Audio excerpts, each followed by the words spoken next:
Se cuenta la historia de un niño que llega ante su papá y le dice: papá, le tengo 2 noticias, una buena y una mala. El papá le responde: bueno, dígame la buena. La buena es que pasé el año. ¡Wow! ¿Y cuál es la mala? La mala era que era mentira. Ahora, este chiste lo traigo a colación por el tema que estamos en el mundo de la posverdad. ¿Qué significa posverdad? Una definición interesante que trae el diccionario dice que posverdad es la distorsión deliberada que manipula creencias y emociones con el fin de influir en la opinión pública. Ok, hoy estamos en un mundo donde no se sabe qué es verdad, donde hoy tenemos verdades líquidas, verdades que se acomodan a las circunstancias y personajes que apelan a las emociones para modelar las personas y para hacer que piensen conforme a lo que ellos quieren.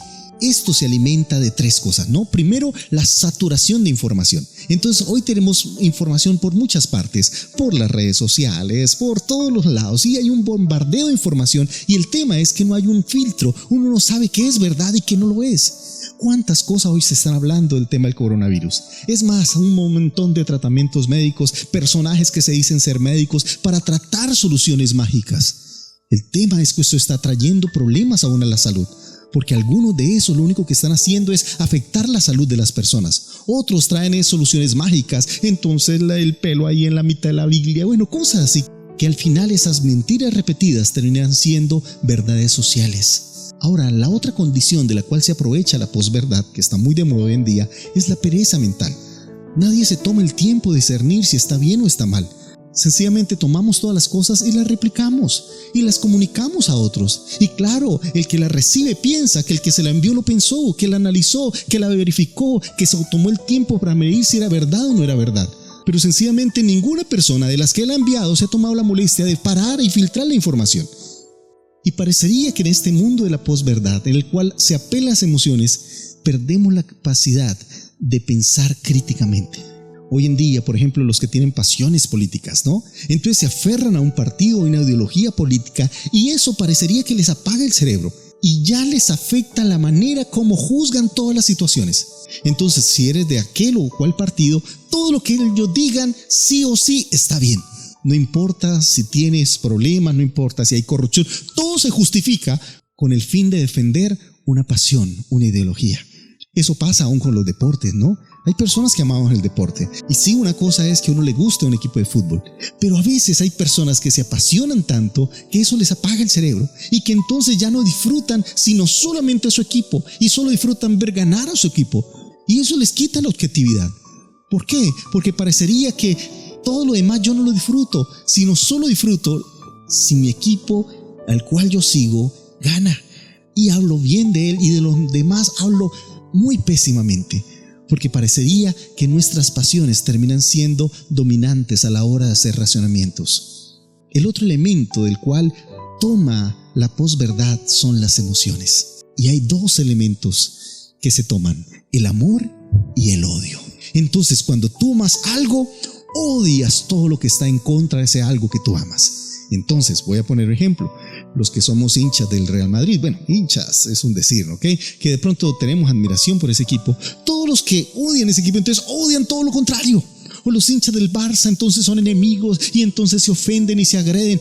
Oye, el que le gusta el fútbol debería gustarle, no importa el equipo que sea. Pero parecería que no es posible conciliar el amor sin considerar también el odio. Entonces, una vez que tú te dices hincha un equipo, significa que tú odias al equipo contrario.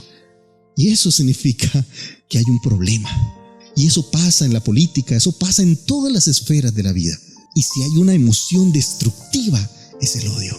Porque apaga nuestra razón, apaga nuestro pensamiento, apaga nuestro raciocinio. Así que la posverdad se alimenta de las emociones y una de las más destructivas es el odio. Ahora, esta no es una palabra política, pero pensando en este mundo de la posverdad, ahora con base a esto, quisiera que meditáramos en el pasaje que tenemos en nuestro estudio de Juan. Y hoy estudiaremos el capítulo 18 y vamos a leer desde el verso 28 en adelante. Dice así la palabra del Señor. Dice: el juicio de Jesús ante Caifás terminó cerca del amanecer. De allí lo llevaron a la residencia oficial del gobernador romano. Sus acusadores no entraron, porque de haberlo hecho se habrían contaminado y no hubieran podido celebrar la Pascua. Por eso Pilato, el gobernador, salió de donde estaban ellos y les preguntó: ¿qué cargos tienen contra este hombre? No te lo habríamos entregado si no fuera un criminal, le replicaron. Entonces llévenselo y júzguelo de acuerdo con la ley de ustedes, les dijo Pilato. Solo los romanos tienen el derecho de ejecutar a una persona, respondieron los líderes judíos. Con eso se cumplió la predicción de Jesús acerca de la forma en que iba a morir. Entonces Pilato volvió a entrar en su residencia y pidió que le trajeran a Jesús. ¿Eres tú el rey de los judíos?, le preguntó. Jesús le contestó: ¿lo preguntas por tu propia cuenta o porque otros te hablaron de mí? ¿Acaso yo soy judío?, le replicó Pilato. Tu propio pueblo y tus principales sacerdotes te entregaron a mí para que yo te juzgue. ¿Por qué? ¿Qué has hecho? Jesús le contestó: mi reino no es un reino terrenal. Si lo fuera, mis seguidores lucharían para impedir que yo sea entregado a los líderes judíos. Pero mi reino no es de este mundo. Pilato le dijo: ¿entonces eres un rey? Tú dices que soy un rey, contestó Jesús. En realidad yo nací y vine al mundo para dar testimonio de la verdad. Todos los que aman la verdad reconocen que lo que yo digo es cierto. ¿Qué es la verdad?, preguntó Pilato. Entonces salió de nuevo a donde estaba el pueblo y dijo: este hombre no es culpable de ningún delito. Amén. Esta es una de las situaciones más profundas y con más detalles que da el Evangelio según San Juan, y es la escena del juicio de Jesús. Ahora podemos ver este pasaje desde el punto de tres personajes principales. El primero es los líderes judíos. Ellos son hoy en día como los políticos. Ahora la pregunta es: ¿cómo lograron hacer un juicio ante Jesús? ¿Cómo lograron crucificarlo? Recuerden, la única manera que tenían era apedrearlo, acusándolo de que había blasfemado a Dios. Pero como dice el mismo Juan, el propósito del Señor era que muriera en la cruz, no apedreado. Así que, ¿cómo estos líderes judíos logran condenar a Jesús y que lo crucifiquen? Usan dos personas, usan a Pilatos, pero más importante, usan también al pueblo. Entonces son personas que usan a otros para lograr sus fines. Oye, nada raro de lo que pasa hoy en día, ¿no? Como hoy los políticos usan la gente, porque no podrían estar en esos cargos si no fuera por la gente. Entonces, claro, tengo que usarlos para lograr mis fines y lograr las alianzas y lograr los acuerdos, porque lo importante es el fin, y ese fin justifica la forma al cual se haga. Hoy en día se habla de la posverdad como algo novedoso. Sin embargo, desde aquí uno puede ver el uso de esa posverdad. Porque les decía que la posverdad utiliza las emociones para lograr comportamientos en las personas y que ellos tomen decisiones según su parecer.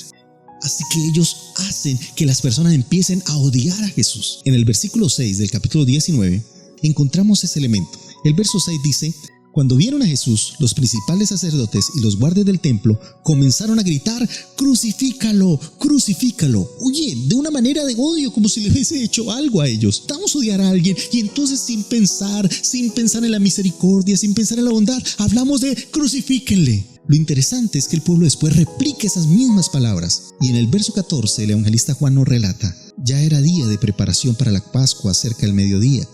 Y Pilato le dijo al pueblo: miren, aquí tienen a su rey.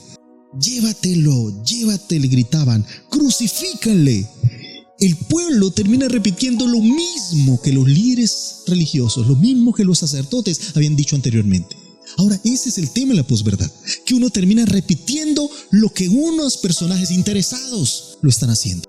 ¿Qué había hecho Jesús en contra del pueblo? Los había sanado, les había enseñado, los había alimentado, pero ahora porque unos líderes religiosos dicen que hay que odiarlo, entonces todo el mundo lo odia y olvidan todo lo que Jesús había hecho, y sin pensarlo, sin meditarlo, sin reflexionar en quién es Jesús, empezaron sencillamente a odiarlo, influenciados por aquellos líderes que tenían un propósito de matar y acabar con la vida de Jesús.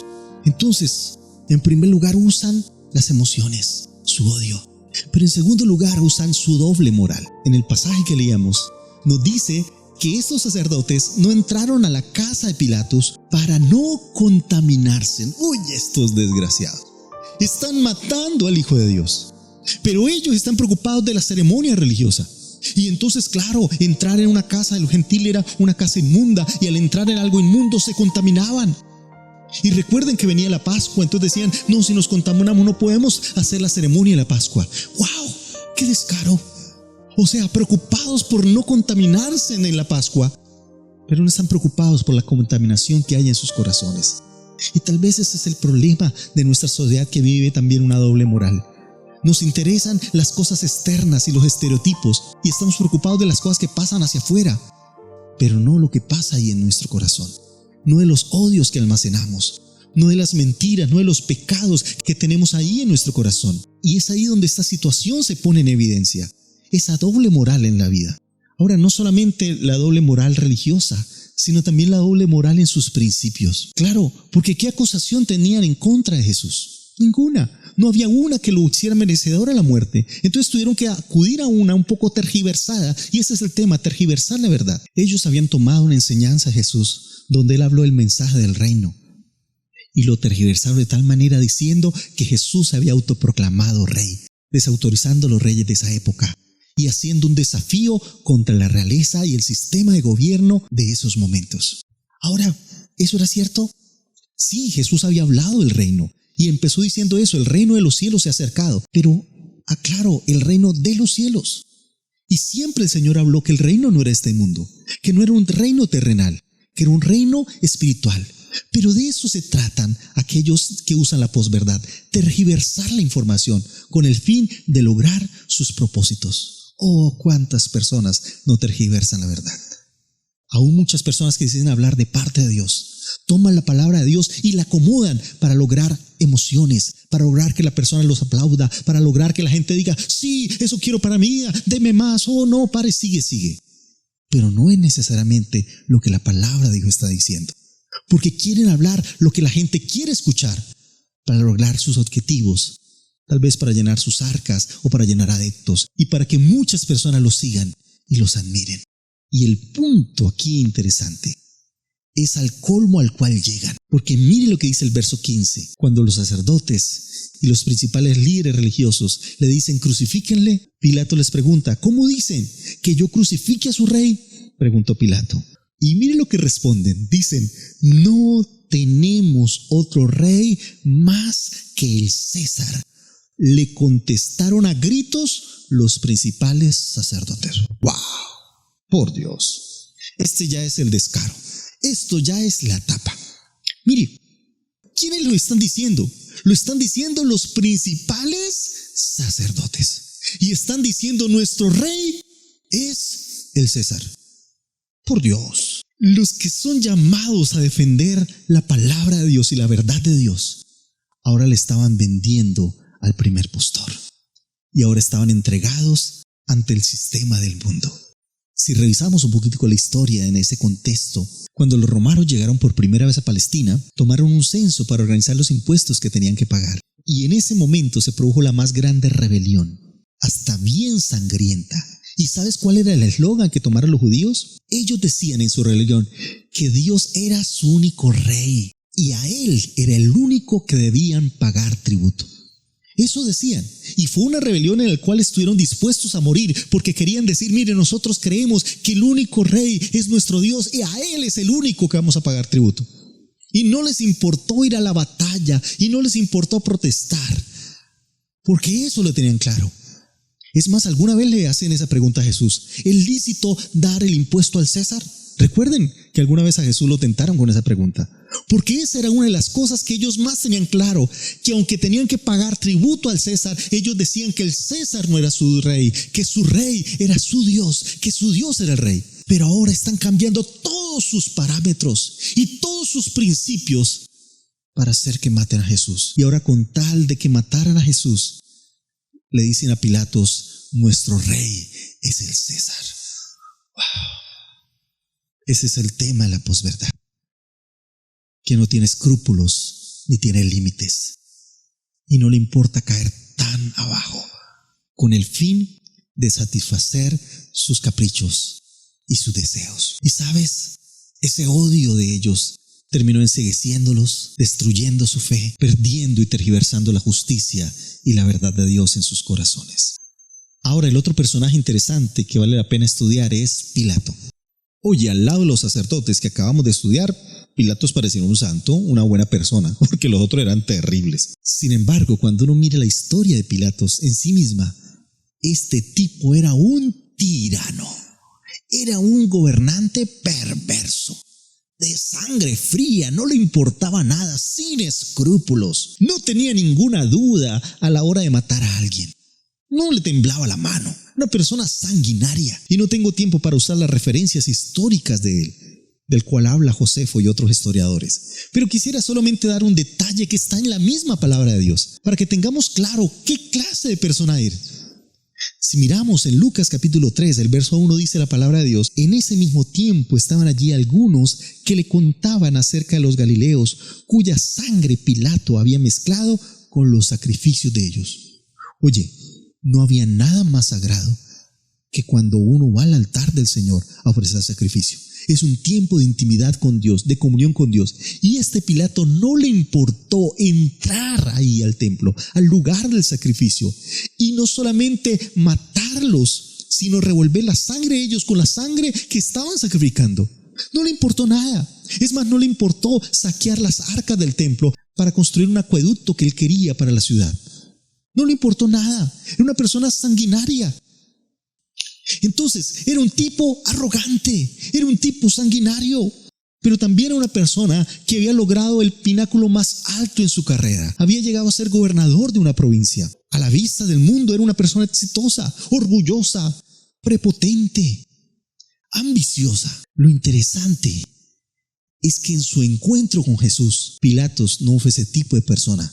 Fue alguien que la presencia de Dios también lo transforma y lo cambia. Logra en él un efecto del cual él nunca tal vez había experimentado. Si usted mira el verso 7 del capítulo 19, dice: los líderes judíos le respondieron: según nuestra ley debe morir, porque afirmó que era el Hijo de Dios. Y mire lo que dice el verso 8: cuando Pilato oyó esto, tuvo más miedo que nunca. ¡Wow! Entonces, ¿qué es lo asombroso? Un hombre sanguinario, un hombre perverso, un hombre déspota, por primera vez siente el miedo más grande que haya sentido en su vida. El miedo más aterrorizante. Ahora, ¿qué le produce ese miedo? La presencia de Jesús. ¿Pero qué estaba viendo de Jesús? Estaba viendo un hombre atado. En el versículo 7 de este texto, viene después de haberlo golpeado, de haberlo masacrado. ¿Recuerdan con los látigos que le arrancaban pedazos de su piel en su espalda? Con una corona de espinas en su cabeza, después de que todo el mundo se había burlado de él. Pilato, ante un Jesús ensangrentado, con una corona de espinas en su cabeza, siente el peor miedo de su vida. Ahora, no solo siente miedo, sino que por lo menos 4 veces intenta soltar a Jesús. Y 3 veces dice literalmente: yo no encuentro en él culpa. Y esto lo podemos ver en el verso 38 del capítulo 18, en el verso 4 del capítulo 19 y en el verso 6 de ese mismo capítulo. Ahora, ¿qué pasó en ese encuentro de Pilatos con Jesús? ¿Por qué Pilatos cambia radicalmente? Alguien que no le importaba matar a cualquier persona, ahora tiene temor ante la presencia de Jesús. Y como les dije, es el primer encuentro que él tiene con Jesús. ¿De dónde viene ese temor? ¿De dónde viene ese miedo? Miremos el principio de ese encuentro. Cuando Pilato llega ante Jesús, dice el verso 33 del capítulo 18: entonces Pilato volvió a entrar en su residencia y pidió que le trajeran a Jesús. ¿Eres tú el rey de los judíos?, le preguntó. Jesús le contestó: ¿lo preguntas por tu propia cuenta o porque otros te hablaron de mí? O sea, Jesús lo confronta. Y yo creo que eso es algo inesperado para Pilato. Porque tal vez Pilato esperaba a alguien que se defendiera, que dijera: no, Pilato, eso son mentiras, yo nunca he dicho eso, de eso no se trata. O tal vez hubiera dicho: sí, Pilato, mucho gusto, yo soy el rey de los judíos, Jesús. Pero no, Jesús le confronta con sus propias palabras y le dice: eso que tú dices, ¿lo dices por ti mismo o por lo que otros te han dicho? ¡Wow! Y aquí yo creo que es una de las frases que a mí más me encantan de Jesús, porque es un llamado de atención. Lo que tú dices de Jesús, ¿lo dices por ti o porque lo repites de otros? Porque lo repites de otros que te han enseñado.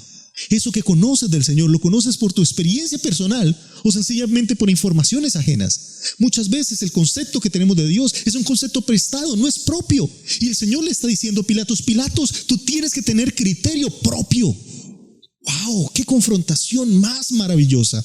Y es una palabra también para nosotros. Lo que tú crees, lo crees porque lo dice el pastor o porque tú estás convencido en tu relación personal con Dios. Yo no sé cuánto tiempo aún podamos seguir las transmisiones en video. Sí, ya nos quitaron la posibilidad de reunirnos en un salón. Pero no sé qué pasaría si algún día nos quitan la posibilidad de transmitir.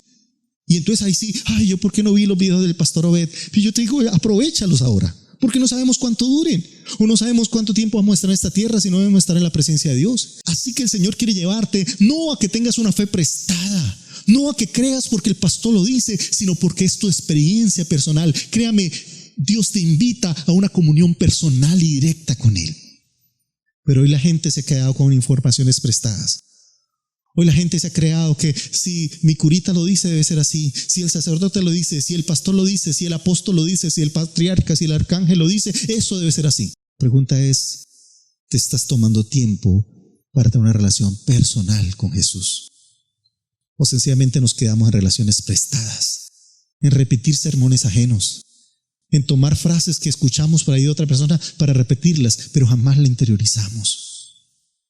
Mire, uno de los desafíos más lindos que el Señor ha traído a nuestra vida es aún de crear nuestras propias alabanzas, porque es muy fácil repetir las palabras ajenas, las palabras que vivieron los que compusieron la canción, y tal vez son muy hermosas, pero no saben qué situación las escribieron, ni por qué las escribieron, y tal vez son hermosas para ellos, pero son palabras que son vacías para nosotros, porque carecen de ese mismo significado. Y el Señor te está invitando a que no solamente repitas cosas externas. Ahora, no es malo cantar canciones de otras personas, por favor. No es malo, no quiero llegar a ese punto. Lo que estoy diciendo es que el Señor espera las palabras que salen de tu propio corazón. Dios espera que tú lo conozcas personalmente, que tú entres en intimidad con Él, que tú empieces a conocerlo de manera directa, de manera profunda, de manera íntima. No te quedes con el concepto lejano. Mire, el mismo Job dijo algún día: Señor, de oídas te había oído. Yo hablaba lo que no entendía. Dice, mas ahora mis ojos te ven, yo te hablaré y tú me responderás. Eso es lo que Dios quiere con todos nosotros, que podamos tener una relación íntima y personal con Él. Que no solamente nos quedemos en esas relaciones a distancia, que no solamente nos quedemos en esas relaciones de masas, de multitudes, en las cuales repetimos lo que los demás repiten, en las cuales hacemos lo que los demás hacen y en las cuales decimos amén a lo que todo el mundo dice amén. Y en un mundo de tantas mentiras, a veces no hay que decir amén, sino a mentiroso, porque eso no lo dice la palabra de Dios. Entonces, tú necesitas tener una fe personal, tú necesitas tener una fe privada, y eso el Señor le está enseñando a Pilatos. Entonces, Pilatos es alguien que viene a intimidar a Jesús y sale intimidado. Es alguien que viene a juzgar al Señor y sale juzgado. En primer lugar, sale confrontado con su fe, con esa fe lejana, con esa fe a través de otras personas. Ahora, lo segundo que el Señor hace, no solamente lo confronta en su fe, en sus palabras, en lo que cree, sino también lo lleva a otra dimensión de la vida. El versículo 36 del capítulo 18 dice, Jesús contestó, mi reino no es un reino terrenal. Si lo fuera, mis seguidores lucharían por impedir que yo sea entregado a los líderes judíos, pero mi reino no es de este mundo. Pilato le dijo, ¿entonces eres un rey? Y el Señor le responde, tú dices que soy un rey. En realidad, yo nací y vine al mundo para dar testimonio de la verdad. ¡Wow! Todos los que aman la verdad reconocen que lo que digo es cierto. Oye, en un mundo de mentiras, Jesús es la verdad. Jesús se presenta como la verdad inaludible. La única verdad sobre la que tú y yo debemos fundamentar nuestra vida es la verdad que está en la palabra de Dios. Todo lo demás es transitorio. Si tú fundamentas tu vida en los noticieros, en los periódicos, vas a tener una vida estresada, vas a tener una vida angustiada, vas a tener una vida que va al vaivén de las circunstancias, pero mi vida está fundamentada en la roca inconmovible de los siglos, que es Cristo, su palabra, esas palabras que nunca cambian. El Señor dice, cielo y tierra pasarán, pero mis palabras, dice el Señor, no pasarán, y es en eso que yo fundamento mi vida. El problema es que muchos son como Pilato, en el cual a semejante enseñanza del Señor dice, ¿pero qué es la verdad?, preguntó Pilato. Y entonces salió de nuevo a donde estaba el pueblo. ¿Sabes? Pilato lo que está diciendo es, Señor, no tengo tiempo para buscar la verdad. Yo prefiero vivir las mentiras. Yo prefiero vivir la manipulación. Yo prefiero vivir en la sociedad, en quedar bien con las demás personas, a creer lo que los demás creen y a pensar lo que los demás piensan. Está diciendo, yo no tengo tiempo, no me interesa conocer la verdad. Y creo que es aquí donde está el problema. El Señor nos está confrontando a que no solamente lo conozcamos personalmente, sino entendamos que Él es lo único que vale la pena conocer en esta vida. Que el conocimiento de Dios es lo que determina nuestra firmeza en este mundo. Porque su reino no es un reino temporal, no es un reino terrenal, es un reino eterno, es un reino que trasciende las circunstancias. Sí, tal vez este mundo está en crisis, pero nosotros aquí estamos en Cristo, en esa roca que nos sostiene, que nos levanta, que nos mantiene. Por último, la tercera confrontación de Jesús es que le demuestra lo esclavo que es. ¿Esclavo de qué? De su propio mundo y de su propio pecado. Mire la palabra de Jesús. Mire cómo relata Juan este diálogo. Verso 9. Llevó a Jesús de nuevo a la residencia oficial y le preguntó, ¿de dónde eres? Pero Jesús no le dio respuesta. Pilato ahora se encuentra con el silencio de Jesús. Un Jesús que calla, porque le dice, si tú no quieres conocer la verdad, no tiene sentido que yo te hable. Muchas personas quieren que Dios se revele a su vida, quieren milagros de Dios en su vida, pero no están dispuestos a conocerle.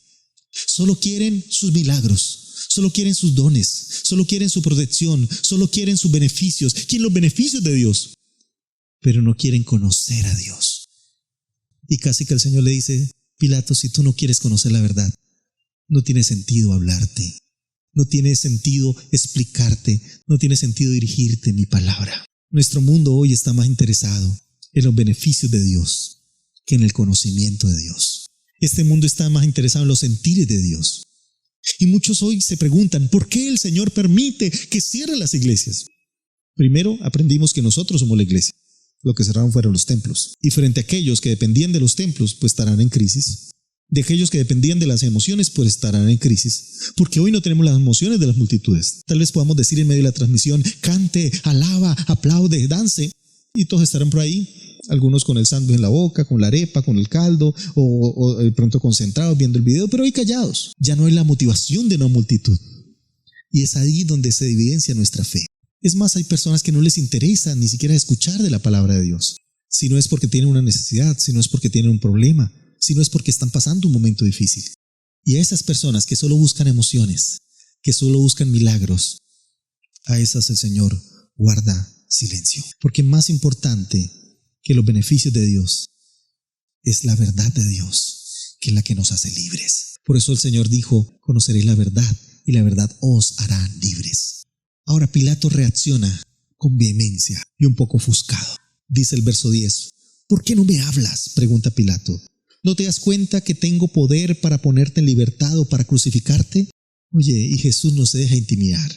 Jesús le responde, no tendrías ningún poder sobre mí si no te lo hubieran dado desde lo alto. Así que el que te entregó en tus manos es el que tiene mayor pecado. ¡Wow! Mire, le dice dos cosas interesantes. Le dice, primero, tú no tienes poder propio. Es un poder que has recibido. Primero, por el permiso de mi Padre, por el permiso de Dios. Así que tienes un poder delegado. Y en segundo lugar, tú eres un pecador. Le dice, es más, el que te entregó tiene mayor pecado. Así que le dice, el que me entregó a ti tiene mayor pecado que tú, pero en última le está diciendo, tú también, igual que él, son pecadores. Así que el que venía a juzgar termina siendo juzgado por esa fe ajena, juzgado por el desconocimiento de la verdad y juzgado por su propio pecado. Por eso Pilatos tenía miedo, porque se enfrentó a la verdadera realeza. Y lo único que tuvo es que rendirse ante el Rey de Reyes y Señor de Señores. Mire, dice el verso 19, y Pilato colocó un letrero sobre la cruz que decía, Jesús de Nazaret, Rey de los judíos. Uno diría, bueno, pero está diciendo que es rey solo de los judíos y él no era judío.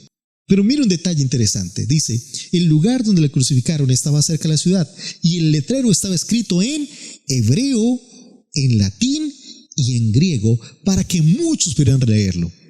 Mira, una de las cosas posverdades que nos han mostrado aún figuras que ni siquiera son bíblicas. Una es un Jesús crucificado con una palabra INRI en la parte de arriba. Ahora un Jesús que tiene un perfil italiano, cosa que no tiene nada que ver con el contexto cultural. Pero ahí no decía ningún INRI. Decía Jesús de Nazaret, Rey de los judíos, en 3 idiomas. Ahora, esos 3 idiomas eran muy interesantes, porque hebreo era el idioma de los judíos, latín era el idioma de los romanos, y griego era el idioma del mundo, era el idioma comercial, era ese idioma del cual se intercambiaba, era el idioma del cual todo el mundo conocía, era la lengua común. Así que Pilato no solamente está declarando que él es rey, está declarando que él es rey para el pueblo de Israel, para el pueblo del Imperio Romano, y es rey para todo el mundo. Yo creo que aquí vemos un hombre que termina siendo confrontado por la verdad de Dios. Ahora, pero quiero terminar con la actitud de Jesús, quien sí es el verdadero rey. Y lo primero que puedo ver es la actitud majestuosa de Jesús. ¿Cómo guarda su compostura? Jesús es nuestro modelo a seguir. El apóstol Pablo dice que debemos crecer a la medida de la estatura, de la plenitud de Cristo. Así que Cristo es nuestro modelo de vida, de cómo reaccionar en situaciones adversas, cómo reaccionar aún ante el peligro de la muerte, cómo reaccionar en situaciones extremas donde nuestra vida está en peligro. Y lo primero que aprendemos es que cómo te comportes en la situación va a revelar tu posición. ¿Cuál es tu actitud en esta situación? Revela tu posición. Si tú tienes una posición en Cristo, si tienes claro quién eres, si tienes claro que has sido redimido por la sangre de Cristo, si tienes claro que ahora eres un hijo de Dios, tú no te desacomodas, no importa la situación. Esta situación, por crítica que sea, no te desacomoda, no te desajusta, sino que puedes permanecer firme. Ahora Jesús no solamente tiene clara su posición, también tiene clara su visión. Y le dice a Pilato, mi reino es un reino de este mundo, así que a mí no me importa si en este mundo me están entregando a ti, a mí no me importa si me están azotando, a mí no me importa si me están injuriando, a mí no me importa si me colocan una cruz de espinas y la gente se burla, porque yo tengo claro a qué he venido y cuál es el reino al cual yo pertenezco. Y aquí aprendemos también que quien tiene clara su identidad y su posición, tiene también clara su visión. Hay gente que está desesperada y está diciendo, ¿qué pasó con la iglesia? No, yo les dije alguna vez, tal vez las instituciones estén en crisis, pero la iglesia no está en crisis, nosotros estamos en Cristo. Sí, tal vez nuestras cuentas por pagar en la iglesia sean complicadas, el arriendo, los servicios, y tal vez la institución como tal tenga compromisos y desafíos, pero nosotros estamos tranquilos porque sabemos en quién hemos creído. Y que el Dios que nos llamó nos sostendrá, que el Dios que nos llamó nos va a levantar, que el Dios que nos llamó nos va a proveer cual sean nuestras necesidades. Así que como tiene clara su situación, así como tiene clara su visión, no tiene temor de la cruz, no tiene temor del vituperio. Hay gente que hoy está temerosa diciendo, Dios mío, ¿y qué va a pasar? ¿Y si se nos entra el coronavirus? ¿Y si caemos en la enfermedad? Mire, ¿cuál es el temor? A los que aman a Dios, que dice la palabra, todas las cosas nos ayudan a bien. Y Jesús nos plantea el modelo. Mire la escena tan maravillosa. Un Jesús que iba a morir no tiene temor. Y un gobernador que estaba en su trono tenía el temor más grande que había experimentado en su vida. Un hijo de Dios que vive en Cristo no tiene temor, no importa las circunstancias, no importa las noticias. Que en este país se acabó el trabajo, él tiene claro en quién ha creído, que el Señor proveerá conforme a sus riquezas en gloria. En estos días escuché testimonio de 2 personitas que en esta situación en la cual muchas personas se han quedado sin trabajo, a ellos el Señor les ha mostrado su amor y su misericordia, y en este momento están estrenando trabajo, y trabajo mejor de lo que tenían antes, trabajo mejor de lo que hubiesen pensado o esperado, porque ese es Dios. Cuando yo tengo claro en quién he creído y en quien pongo mi esperanza, no tengo temor. Muchas personas hoy están atemorizadas porque ¿qué va a pasar? ¿Y de qué vamos a vivir? El que vive en Cristo sabe que el Señor, el cual cree, Él nos librará, Él nos sostendrá, Él abrirá camino en medio del desierto. Él abrirá una senda por el cual podemos andar.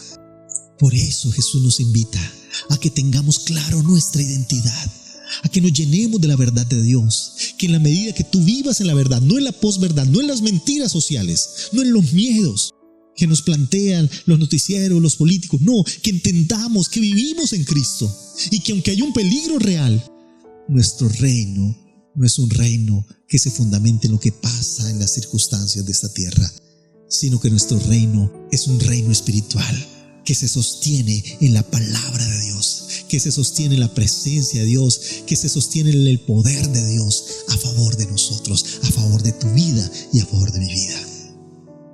Y el Señor en esta mañana nos invita a que nuestra fe se fortalezca, a que no desfallezcamos por las circunstancias, a que no desfallezcamos por los momentos que estemos viviendo, sino que nos levantemos como Jesús se levantó frente a la muerte, no con temor, no con temblor, no con miedo, sino con la seguridad de estar en el propósito perfecto de su Padre Celestial. Iglesia de Dios, yo le invito para que esta mañana nos aferremos a la verdad que es Cristo. Dediquemos tiempo para conocerle, y lo más importante, hoy parece que le dedicamos más tiempo al televisor, más tiempo a los noticieros, más tiempo a las circunstancias externas, y hemos descuidado lo más importante, y lo más importante y determinante en nuestra vida es la palabra de Dios, la cual debe sostenernos, la cual debe levantarnos. Y por eso no importa si este mundo está lleno de temor, nosotros vivimos con la seguridad que Jesús pelea por nosotros, que Él es nuestro campeón y que Él hará que todas las cosas obren a nuestro bien. Y Dios te levantará, abrirá camino en medio del desierto, abrirá fuentes de empleo donde no te imaginaste, te hará ideas y estrategias para que puedas ver su mano, su misericordia, para que puedas estar seguro y en medio de un mundo que se desenvuelve en temores, tú estés seguro en quien has creído, y que el Dios que está con nosotros nos hace más que vencedores.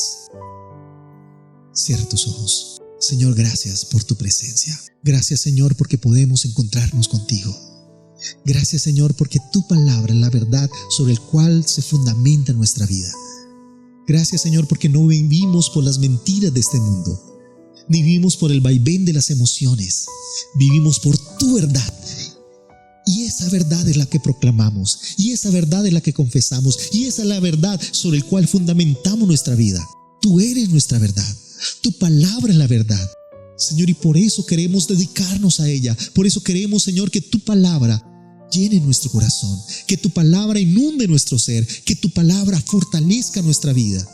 Oh Señor, cuánto te amamos. Señor, cada día queremos deleitarnos en tu presencia, porque sabemos, Señor, que en ti estamos seguros, porque sabemos en quién hemos creído, Señor, y que tú fundamentas nuestra vida, y que no importa los peligros que hoy puedan estar viviendo en nuestra sociedad, estamos seguros, Señor, que tú nos guardas. Estamos seguros, Señor, que aún cualquier cosa que nos sucede, todo obrará para bien. Ya sea que tú nos protejas, ya sea que pasemos por la enfermedad y veamos el milagro de la sanidad, o ya sea que nos vayamos a tu presencia, todo obrará para nuestro bien. Señor, aceptamos estos momentos, entendiendo, Señor, que lo importante es vivir en tu voluntad, que nuestro único temor es hacer tu voluntad, que nuestro único temor es vivir conforme a tus principios y a tu palabra, porque del resto tú te encargarás de hacer tu obra perfecta en nuestra vida. Por eso te bendecimos y te adoramos, Señor. Bendice tu iglesia, Señor. Que tu gracia sea sobre cada uno de mis hermanos, Señor. Que tu presencia le llene, Señor. Que tú les levantes y les fortalezca. Que podamos entender, Señor, que tú eres, Señor, el todo para nosotros. Que nuestra vida se fundamente en ti, Señor. Que nuestra vida, Señor, se fortalece por tu presencia, por tu guía, por tu amparo. Se fortalece, Señor, porque tú estás con nosotros y porque tú nos ayudas a estar en pie y ser más que vencedores. Como decía el apóstol Pablo, en el peligro, en la espada, en la angustia, en cualquier circunstancia, Señor, somos más que vencedores por medio de aquel que nos amó. Y hoy, Señor, caminamos en esa verdad, que si tú estás con nosotros, ¿quién contra nosotros?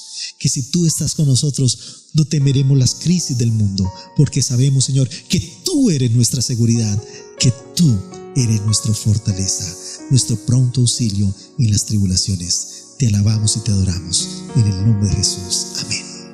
Dios les bendiga. Gracias por haber estado con nosotros.